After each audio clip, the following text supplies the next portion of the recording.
people? Matty D here in the black, hoping you help, hoping to achieve emotional and physical well-being, and also your life coach here. Your life coach helping you with your resolving your emotional crap from your parents, as you could put it. So back with another article video here about the 16 signs that you, my friend, have a controlling parent. So again, I do these videos on these articles for you. You get some value from it. Also, to see if you're a person who's been wondering, especially if you're wondering about what's going on with your relationship with your parent, mom or dad, and you feel like you may feel like things are off, things aren't right, like the way they should be, I guess, or they could be better, but you're not sure why. It's always good to become aware of how things are. And some of you may have grown up with this stuff, you can relate to this. And so I'm gonna go through this. You can read the article. I'll post a link in the description below. But also, go over some solutions and or things you can do to help better deal with this, because it's not healthy to have a parent that's going to be controlling, pretty much run your life, because at a certain point you need to be able to be your own being, be your own person, and do what it is that you want to do that gives you freedom. So let's get right into it. 16 signs you have a controlling parent. Number 1, being perfectionist. Yeah, that sucks. I haven't had that, but that's just crazy. Number 2, always doing what is best. This can happen with some parents. They think that they know what's best for you, even though they're not you. And I feel like this is a tough one for some parents to let go of, because for so long they've had to watch over you and take care of you. But in this case, when it comes to controlling parents, it's more so they're doing that from a place of insecurity, not a place of security. Secure parents will tell you, yeah, I want to help you out. I would love to take away your pain, but if I did so, that would be a disservice to you. And a controlling parent, they got their issues, and unfortunately, they're using you as a way to deal with it, and that comes at a cost to you. The cost is what? Your health, your happiness, your sanity, and it takes a toll on your life. It sucks. Number 3, unreasonable expectations. You will never ever meet their expectations. That sucks, and it causes in you self-doubt, low self-esteem, all that crap, where you never feel like you're good enough. And if you never feel like good enough, you won't have the life that you want. So, number 4, pushy parents want to say in a child's relationships. They always want to be able to, again, controlling. They want to know what's going on and get around you. Controlling parents, still self-doubt. Number 5, that goes back to unreasonable expectations. They may nitpick you. You can never meet their expectations. Something was wrong. It's always you. They're always finding fault with you, and you. It's never their fault. And if someone, I don't care at this point if it's a parent or a spouse or boyfriend or girlfriend, if they're always nitpicking the crap out of you, you're not the one with the issue. It's them. Number 6, manipulative parents monopolize their child's affection.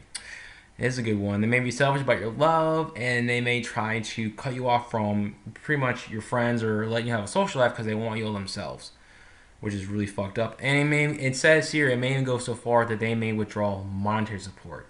That's some shit. Number 7, manipulative parents communicate with people on their kids' behalf. It says here, your parents are probably micromanagers. They will do tasks on your behalf, fearing that you will make mistakes.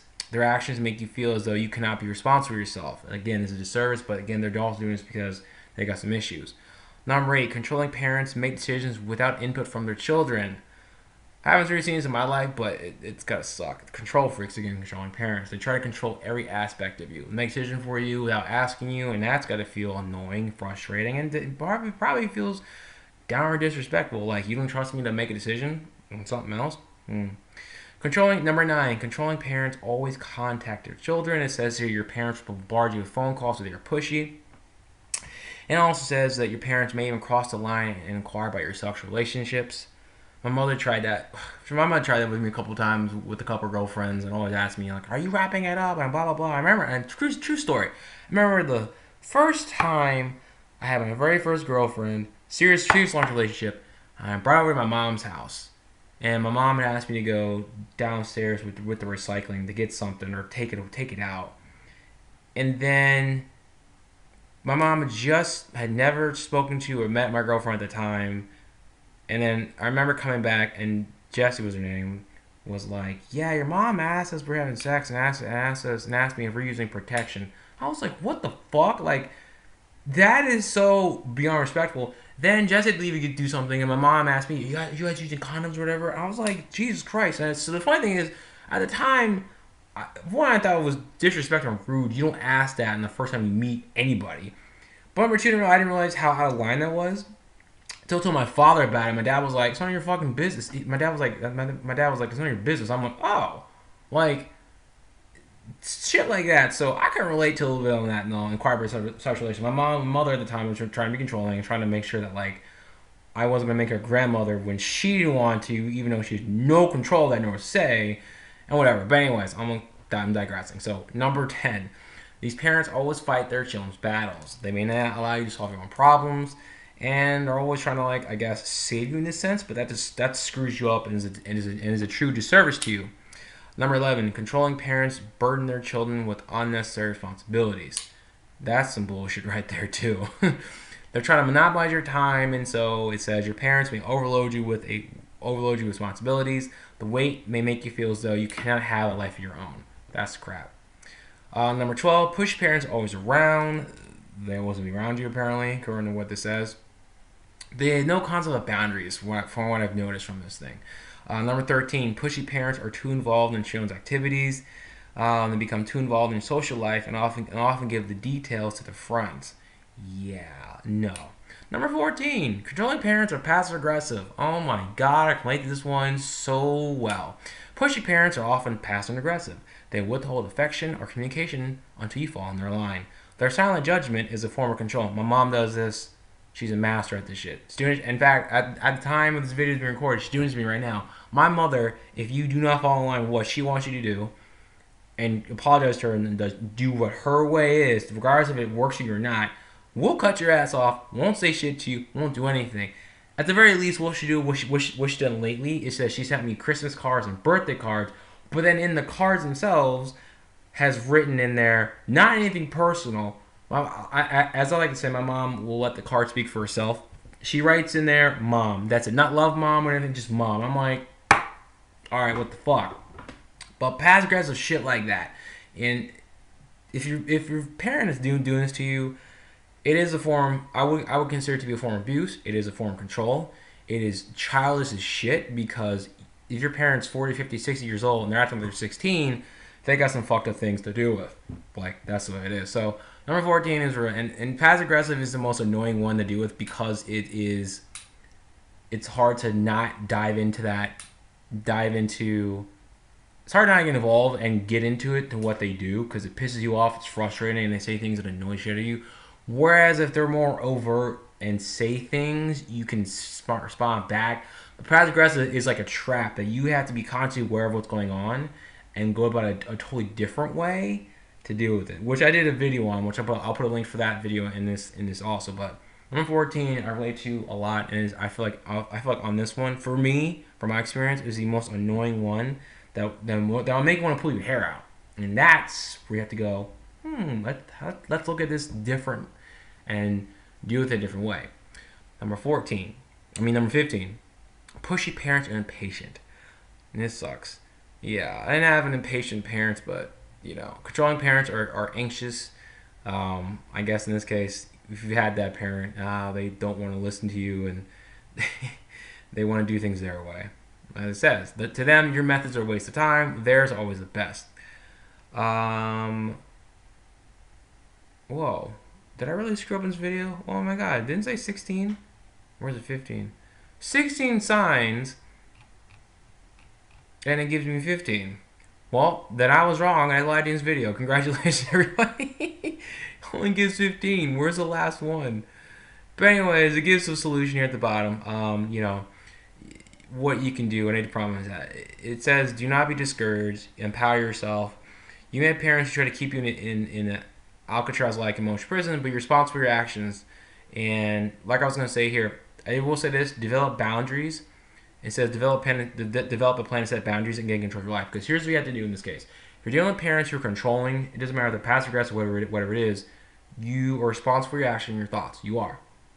You have the power, the ability to set boundaries. You need to not, if they're going to call you a lot, don't pick up the phone, put it on silent, just let them be. And you need to tell them, either you can write a letter, on the phone, face to face, You can tell them what you will tolerate, what you will not tolerate, or you cannot say anything and still act out what you're going to do. And if they ask you what's going on, you then can tell them. And if they don't like it, that's their problem, not yours. And it says in our article, which I like, it says, remember, you have a life to live, which you do. You are not responsible for them. If you want to take care of them as they get older, yeah, you'll want to do that. I mean, because it's a healthy thing. They are your parents. But you're not responsible for them. You have your own life, you know. I do like it to say, like I've said before in my videos here. However, you can choose to distance yourself from them. You can do that. Stand your ground, says here, and do not get too defensive if they accuse you of neglecting them. You can do that. Do not. If you feel guilty, it's fine. You'll feel that, but stand your ground. This is your life. You have to look out for your own health, happiness, sanity, peace, whatever you want to call it. You're not responsible for them. They have crossed their line. You got to step back and ask the question, what is best for me? What's going to make me feel happy? What's going to make me feel healthy? Like, what's best for me? This is where you need to be selfish and do things for yourself and not do things for them. I like how it says, the article says, you know, some things you can say. I am sorry that you're angry. I can understand why. You know, and the thing about it at the end of the day is that they are your parents. Even if you disagree with them, there's not much you can do. So, set boundaries respectfully. You need to do that and maintain the boundaries. And even if and here's the thing, I will say this: when you do this, and this is a hard thing to do, drop any expectation of them changing or anything. Even if they acknowledge what you do, they may go off the deep end. They may still try and treat you like crap, but maintain your boundaries and realize that they're not going to change. You can't change them. You can do what you can and still love them who they are. But drop the expectation that, like, oh, you know, this will change things between us. It most likely won't, in the sense of it won't change it where things will improve. Can that happen? Yes. But from my experience with my mother and everyone else, when you finally break the cycle of crap and you do things for yourself, that parent, mom or father, will continue to do what they're going to do. And because you decided to take care of yourself, they're going to see you as being disrespectful, mean, selfish, whatever term you want to use, and won't see you in a positive light because you're not going to do things that they want you to do. Keep that in mind. And when they do that, just know that you're fine, you're okay, you're not jacked up, you are loved, you're not broken, you're perfect, you're awesome, amazing, I love you, and that's what matters. That was egotistical. That's what matters. That you're okay. You got to take care of yourself. And because when they do pass away, you want to be able to have your karma be clean, be at peace with who you are and what's happened with them, and to know that, like, you know, hey, hopefully they died in peace. Now you're okay. That's what you want to be. That's a good place to be at. Not you don't want to be at a place where they die and you are still angry at them. So that's not the result, because at that point it's harder to do because it's evolved now. If they're dead and you can't really talk to them physically anymore. So, with that being said, I'm gonna end this video. Please like, subscribe to the channel, share this video if you feel that someone else may get die from this, and please, as usual, comment below with your thoughts. Let me know what your thoughts are. Talk to me. If you agree with this thing, great. If you think this article was complete crap and bullshit, great. Say something. Speak your mind. I'm the coach trying to help you out. If you want a session, shoot me an email, text me. Let's do this. I hope I'll work with you. And love you all. Get in the black. Deuces.